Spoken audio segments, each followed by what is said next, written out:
So ముందేదైతే చెప్పానో రక్తాన్ని కిడ్నీలు ఫిల్టర్ చేసేసి మూత్రం ఎలా అయితే తయారు చేస్తాయో ఆ కిడ్నీ లోపల ఏదైనా ప్రాబ్లం ఉంటే ఆ ఫిల్టరింగ్ అపారేటస్ ఏదైతే కిడ్నీ లోపల చిన్న చిన్న యూనిట్స్ ఉంటాయో వాటిని నెఫ్రాన్స్ అని అంటాము. వాటిల్లో ఏదైనా ప్రాబ్లం ఉంటే కనుక ఆ రక్తం అనేది మూత్రంలోకి లీక్ అవ్వచ్చు అనమాట.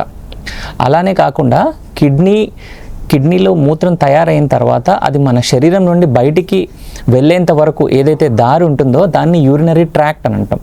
ఈ యూరినరీ ట్రాక్ట్లో కూడా ఏదైనా ప్రాబ్లం ఉంటే మూత్రంలో రక్తం అనేది లీక్ అవ్వచ్చు అనమాట.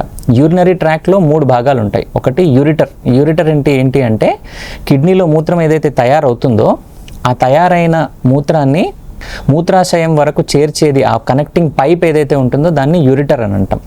ఈ మూత్రాశయంలో మూత్రం నిండిన తర్వాత మూత్రనాళం ద్వారా బయటికి వెళ్ళిపోతుంది అనమాట.